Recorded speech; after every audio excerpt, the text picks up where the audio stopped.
అందరికీ నమస్కారం అండి. నేను మణికుమార్ని, కుంభకోణం కాపురం బ్రోషర్ విజయవాడ నుంచి.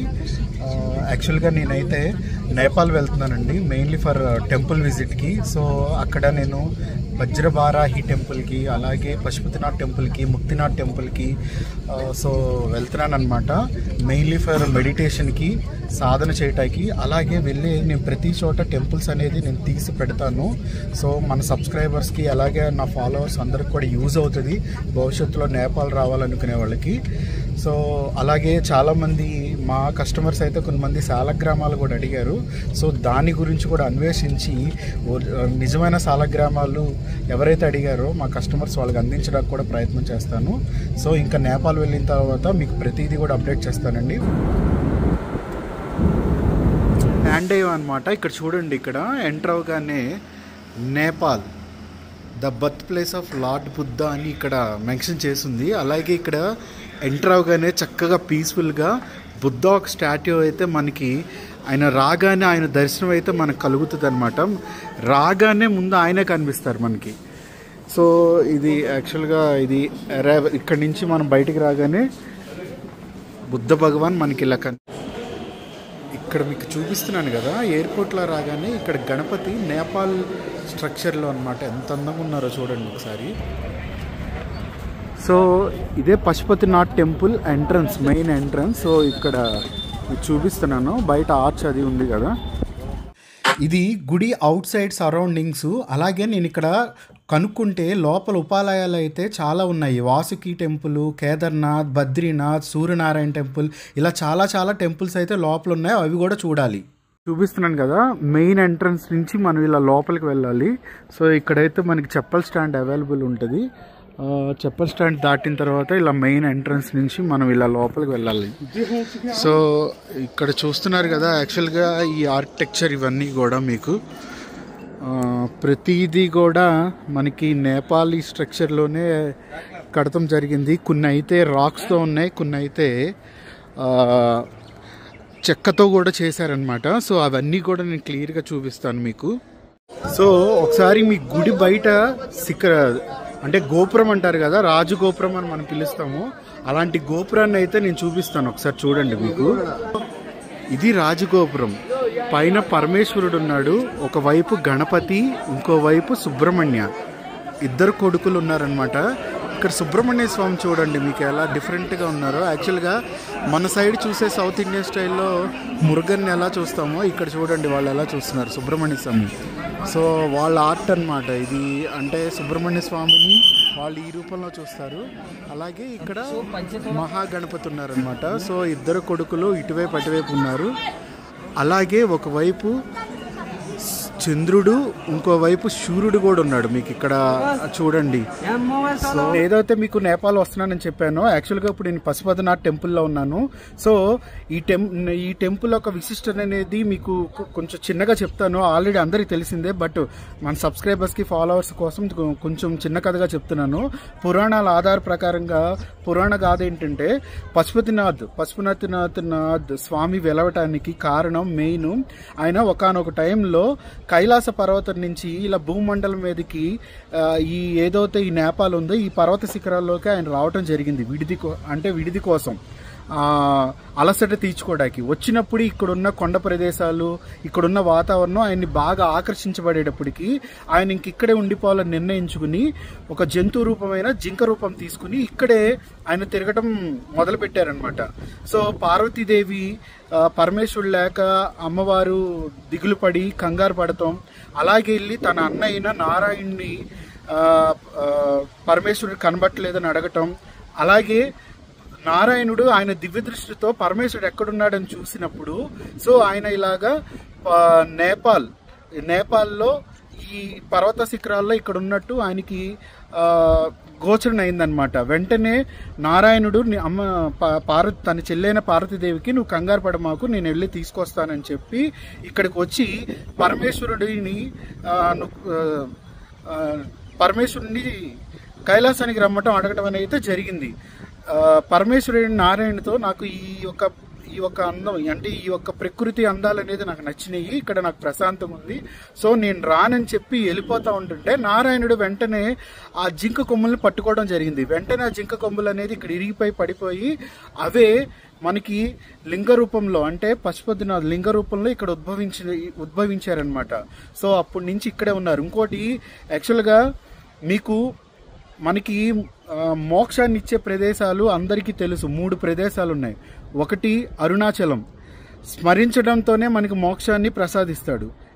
అలాగే మనకి వచ్చేటప్పటికి కాశీ, అక్కడ ఎవరైతే చనిపోతారో వాళ్ళకి ఇంకా జన్మ ఉండదు, మోక్షాన్ని ప్రసాదిస్తాడు. అలాగే మనకి తిరువారూర్ కుంభకోణం నుంచి 40 కిలోమీటర్లు ఉంది, అక్కడ ఎవరైతే జన్మిస్తారో వాళ్ళకి ఇంకా మరు జన్మనైతే ఉండదు. వీటితో పాటు మనకి పశుపతినాథ్ అనేది కూడా మోక్ష క్షేత్రం. మీకు ఇక్కడ భగమతి కుండం ఉంది, నది. అక్కడ చాలా మంది ఇక్కడ కైలాసం అంటే స్వామి కైలాసం ఐక్యమైనప్పుడు ఇక్కడ రుద్రభూమి ఉందన్నమాట, ఇక్కడ దహన సంస్కారాలు నిర్వర్తిస్తున్నారు. చాలా మంది లాస్ట్ దశలో వచ్చి ఇక్కడ చనిపోవటం జరుగుతుంది. సో మనకేంటంటే కాశీ మనం చాలా మంది మన ఇండియన్స్ అందరు కాశీ వెళ్తారు. అలాగే నేపాల్ వాళ్ళు అవ్వచ్చు, ఇతర దేశాల వాళ్ళు అవ్వచ్చు, చాలా మంది ఇక్కడ చనిపోయి వచ్చి వాళ్ళ శరీరాన్ని ఇక్కడ వదిలేస్తున్నారనమాట. సో దహన సంస్కారాలు కూడా ఇక్కడ జరుగుతున్నాయి. అక్కడికి వెళ్తే మనకి జీవితం ఒక విలువ తెలుస్తుంది, అలాగే జీవితం వాల్యూ. ఈ శరీరం అలా నేనైతే అక్కడ చాలాసేపు ఉండి చూశాను, అంటే అలా తీసుకొచ్చి అలా కాల్ చేస్తూ ఉంటుంటే ఇంతకాలం ఉన్న శరీరం ఒకేసారి ఆ శరీరంలోంచి ఆత్మీయమైనప్పుడు ఆ శరీరం పడిపోతుంది కదా. సో శరీరం పడిపోయినప్పుడు అవి ఇలా ముడుచుకుపోయి బూడిది కింద మారిపోయినప్పుడు ఇదేనా జీవితం అనిపిస్తుంది. సో ఎంతైతే మనం తాపత్రపడుతున్నామో, అంటే ఈ మానవ జన్మ అనేది కర్మలతో కూడుకుంది, మాయ జన్మ. సో ఈ మాయ నుంచి ఎవరు బయటపడలేరు, బయటపడ్డారంటే వాళ్ళు మహానుభావులతో సమానం. అయితే ఇక్కడ ఏంటంటే ప్రత్యేకంగా మెయిన్ మీరు తెలుసుకోవాల్సింది, ఇక్కడ ఈ వ్యామోహం అనేది కాశీ ప్రయాణం చేసిన మణికర్ణ ఘాటికి, అలాగే పశుపతినాథ్ భాగమతి కుండం దగ్గరికి వచ్చినా కూడా మీకు ఆ వైరాగ్యం స్థితి వచ్చేస్తుంది అనమాట. మన కళ్ళ ముందే అలా కాలిపోతూ ఉంటుంటే, శరీరము బూడిదైపోతూ ఉంటుంటే మనకి ఎలాంటి మైండ్లో ఎలాంటి అంటే మనం ఎలా తీసుకుంటున్నాం, దాన్ని ఎలా చూస్తున్నాం, ఇదేనా జీవిత పరమార్థం. అలాగే మనం చనిపోయిన తర్వాత ఎక్కడికి వెళ్ళిపోతున్నాం, ఈ ఆత్మ ఎక్కడికి వెళ్ళిపోతుంది, ఈ శరీరం ఇక్కడే పుట్టింది, ఇక్కడే కలిసిపోతుంది. సో దేనికోసం ఇన్నాళ్ళు మనం పరిగెట్టాము, దేనికోసం పాకులాడామనేది ఇక్కడికి వస్తే తెలుస్తుంది అనమాట. సో అలా ఇప్పుడు నేను శక్తిపీఠమైన పార్వతి అమ్మవారి శక్తిపీఠానికి అయితే వెళ్తున్నాను. సో అది కూడా మీకు వీడియో తీసి పెడతానండి. సో ఉంటాను. సో ఇప్పుడు మీకు చూపిస్తుంది వచ్చేటప్పటికి ఇక్కడ రుద్రాక్షలు అనేది తయారు చేసి వీళ్ళు అల్లుతారనమాట, ఈ బుట్టలు. యాక్చువల్గా ఇక్కడ పశుపతినాథ్ టెంపుల్కి వచ్చే వాళ్ళందరూ ఏంటంటే రుద్రాక్ష బుట్టలు తీసుకుని అందులో పూజా సామాన్లన్నీ వేసుకొస్తున్నారు. సో ఇవన్నీ చూస్తున్నారు కదా, ఇవన్నీ రుద్రాక్ష బుట్టలు, రుద్రాక్షలు, అలాగే రుద్రాక్ష కాయలు. సో ఇవన్నీ ఉన్నాయి. వీళ్ళు ఇంట్లో ఉండి వీళ్ళు ఓన్గా తయారు చేస్తున్నారనమాట. నాకైతే ఇక్కడ ఒక రుద్రాక్ష చూపించారు. సో అది వచ్చేటప్పటికి ఒక 20,000 ఎంతో చెప్పారు. అసలు నాకు అర్థం కాలే ఏంటి రుద్రాక్ష ఎంత కాస్ట్ ఉంటుందా అని. ఇక్కడ మీరు చూస్తున్నారు కదా, అటు ఇటు 2 సర్పాలు, ఆ సర్పాల మధ్యలో మనకి ఒక రాక్షసుడు ఒక శిల అయితే ఉంది. అలాగే ఇది ఒక గుండం అనమాట. ఈ గుండంలో ఉన్న నీళ్లు తీసుకెళ్ళి ఇంట్లో ఏ శుభకార్యం జరిగినా ఆ ఇంట్లో ఆ నీళ్ళని వాళ్ళు జల్లుతారనమాట. సో ఇది ఇక్కడ దగ్గర వాళ్ళని అడిగితే చెప్పారనమాట, ఇదంతా కూడా ఎర్రని రాయితో కట్టిన పురాతనమైన స్ట్రక్చర్. సో ఇప్పుడైతే మనం భువనేశ్వరి అమ్మవారి ఆలయంలో అయితే ఉన్నాము. సో ఇది చూస్తున్నారు కదా, గుడి స్ట్రక్చర్ అంతా కూడా ఇదంతా నేపాల్ స్టైల్లో యాక్చువల్గా రాక్ అండ్ వుడ్తో తయారు చేయబడింది అనమాట. ఇంకోటి ఇక్కడ చూడండి, ఇక్కడ ఉన్నాడు ఇక్కడ. సో అలాగే ఇక్కడ నంది, ఇక్కడ ఎక్కడైనా కూర్చుని ఉంటుంది నంది. ఇక్కడ చూడండి నుంచునుంది నంది. సో స్వామివారి ఆజ్ఞ కోసం. అలాగే అక్కడక్కడ శిలలు ఉన్నాయి. ఇంకోటి ఇక్కడ ఏంటంటే ప్రతి నేపాల్లో ప్రత్యేకం ఏంటంటే ప్రతి చోట వెళ్ళినా కూడా ఇలా పెద్ద పెద్ద గంటలు అనేవి ఉంటాయి. సో ఇక్కడ గంటలు అనేది, సో ఇదిగోండి ఇదంతా కూడా గంటలు.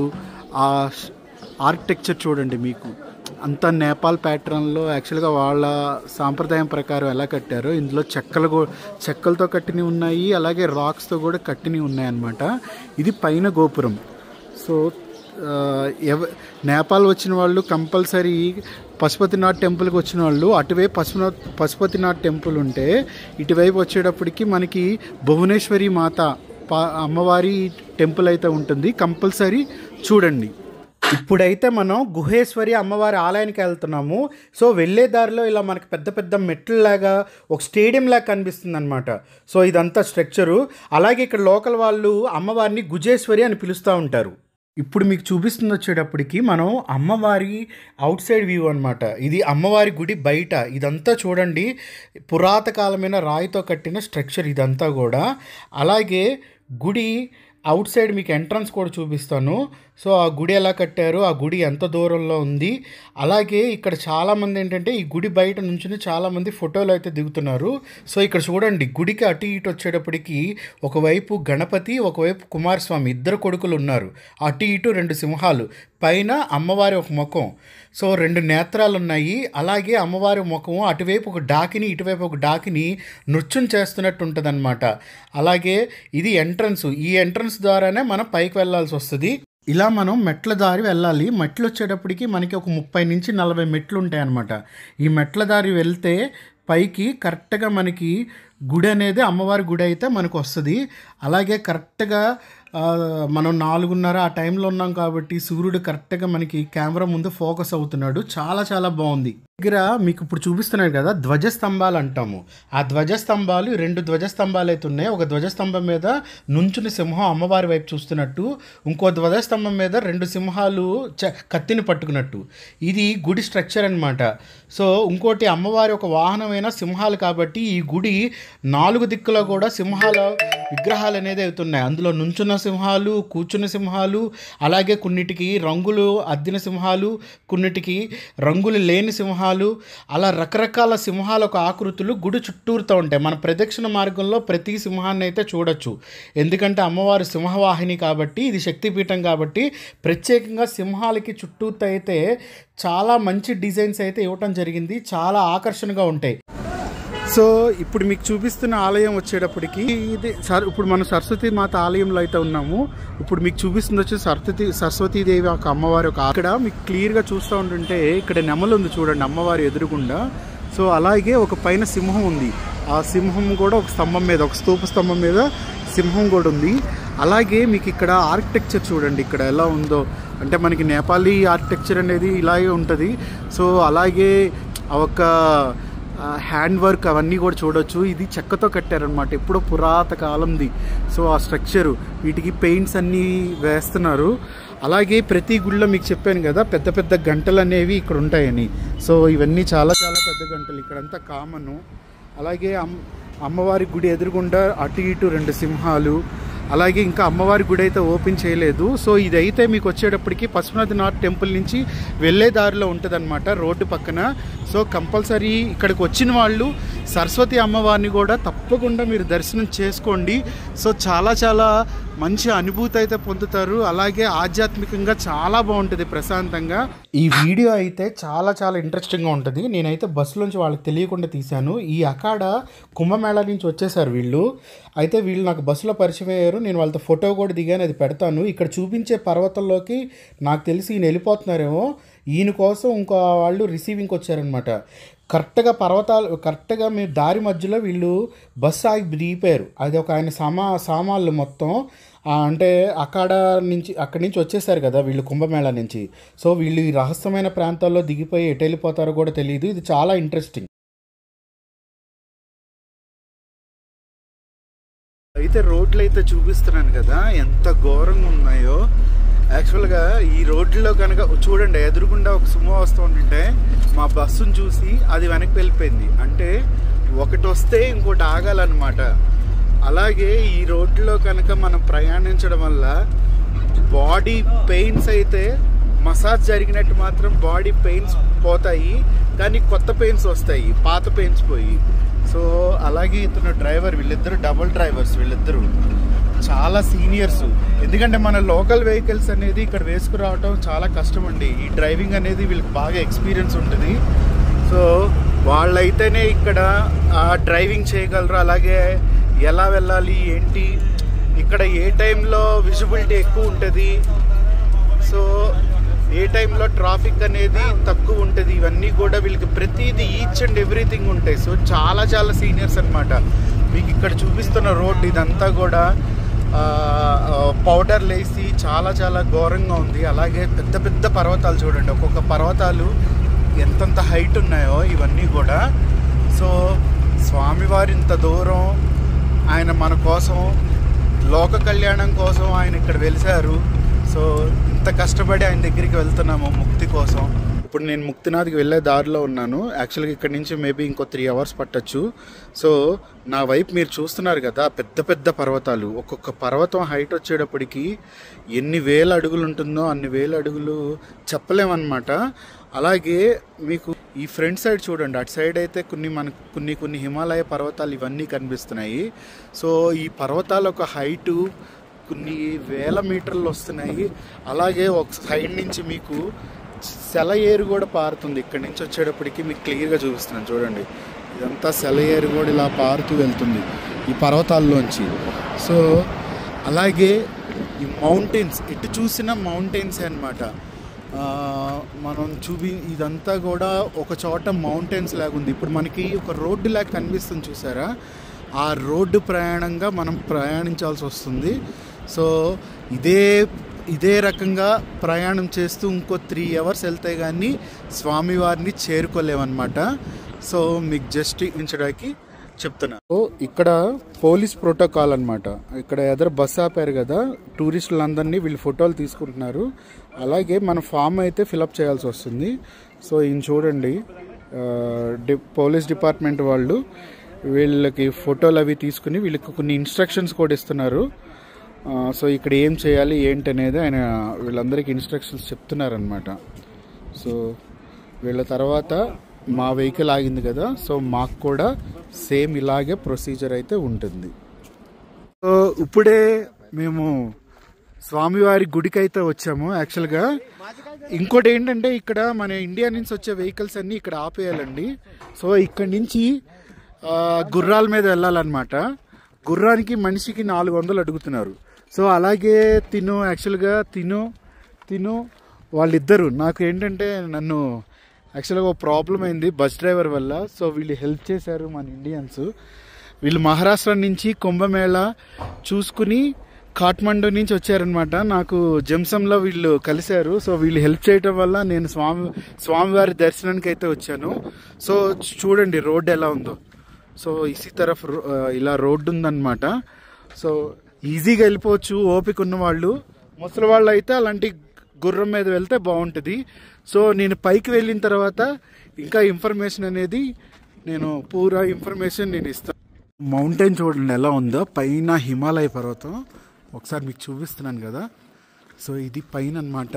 ఇక్కడి నుంచి నడవటానికి ఒక 45 minutes చెప్పారు అయితే కింద అడిగితే.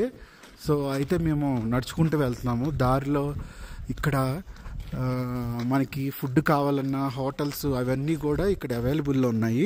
ప్లస్ అది కాక ఇక్కడ నేనేంటంటే మెయిన్ శాలిగ్రామం కోసం వెతుకుతున్నాను. ఇక్కడ చాలామందిని అడిగాను శాలిగ్రామం మనకి ఎక్కడ దొరుకుతుంది ఒరిజినల్ సో అని అడిగాను. యాక్చువల్గా ఇక్కడ ఏంటంటే శాలిగ్రామ్ గురించి తెలిసిన వాళ్ళు ఈ ఏరియా వాళ్ళు నదికి పొద్దున వెళ్ళి సాయంత్రం కల్లా మనకి శాలిగ్రామాలు అనేది తీసుకొస్తారు.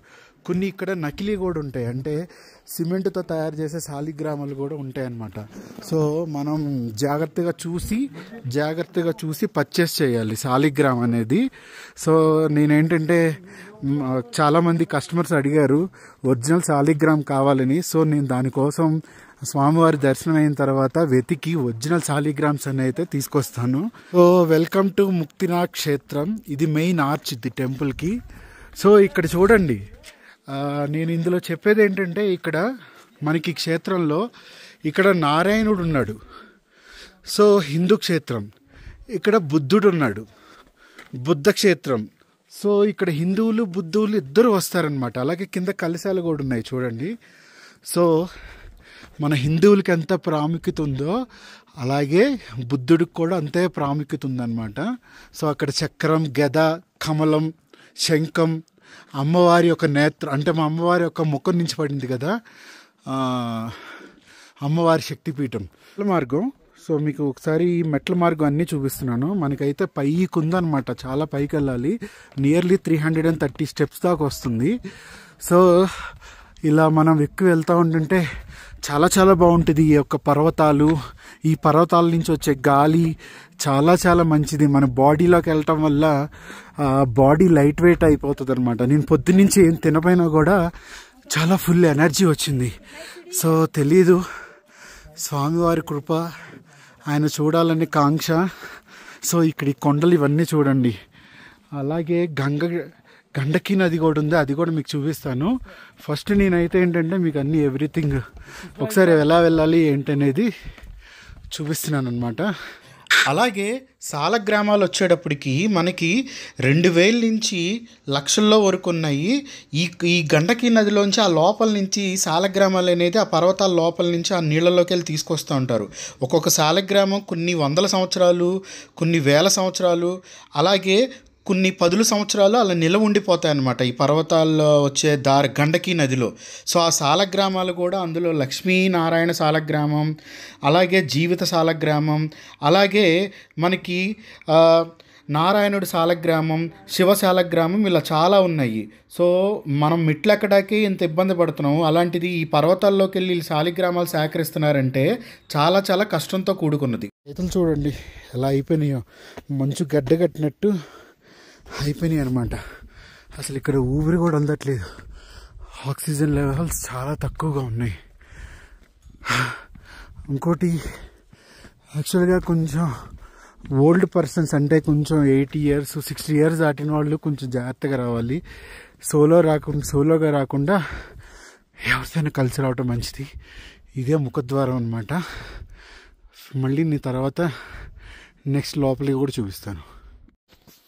మధ్యలో మీకు గరుడాల్వారు ఉన్నారు చూడండి, ఇక్కడ ఎలా ఉందో.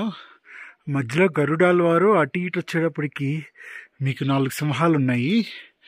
సో ఇది ముఖద్వారం అనమాట. అలాగే మధ్యలో చక్రం, చుట్టూ శంఖాలు ఉన్నాయి. ఇది గేటు. సో ఇక్కడ నుంచి మీకు క్లైమేట్ అంతా చూపిస్తున్నాను చూడండి ఎలా ఉందో. సో దగ్గర ఇప్పుడు మనం 12,000 అడుగులు ఎత్తులో ఉన్నాం అన్నమాట.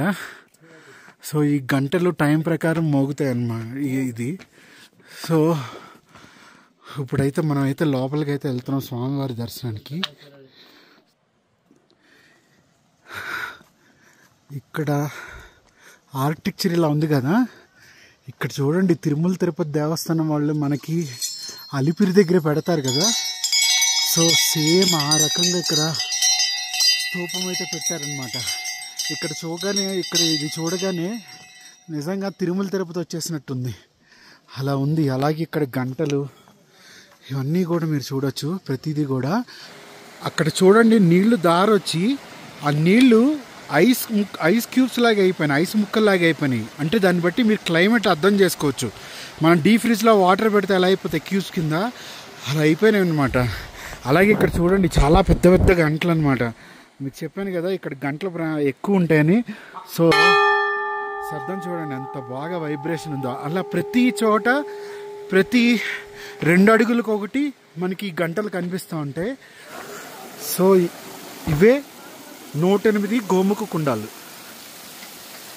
వీటిలోంచి దార కొండల్లోంచి పైనుంచి వస్తూ ఉంటుంది.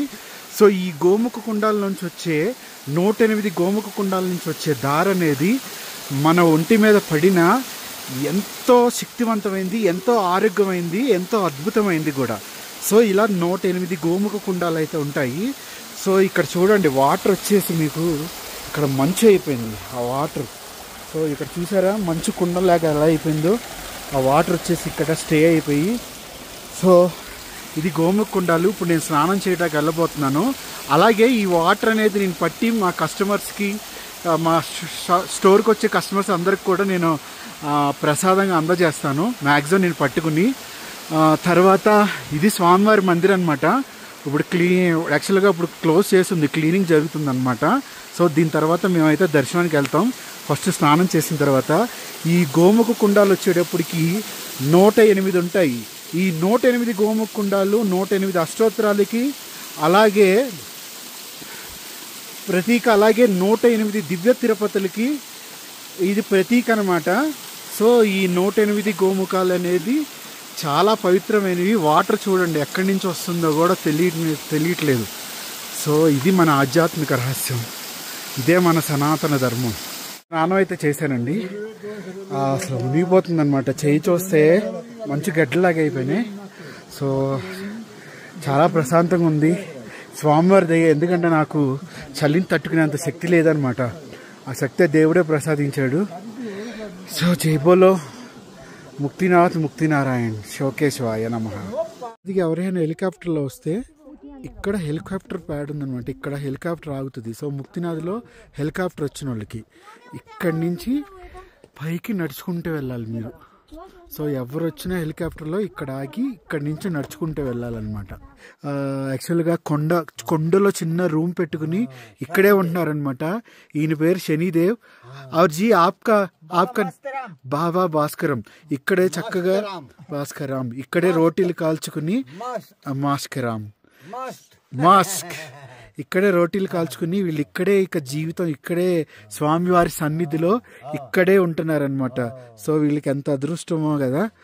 అలాగే స్వామివారు ఇక్కడే రోటీలు కాల్చుకుంటున్నారు, ఇప్పుడే శుభ్రంగా తింటున్నారు, ఇక్కడే నివసిస్తున్నారు స్వామివారి పాదాల్లో. ఇంక ఇక్కడే ముక్తి వాళ్ళకి.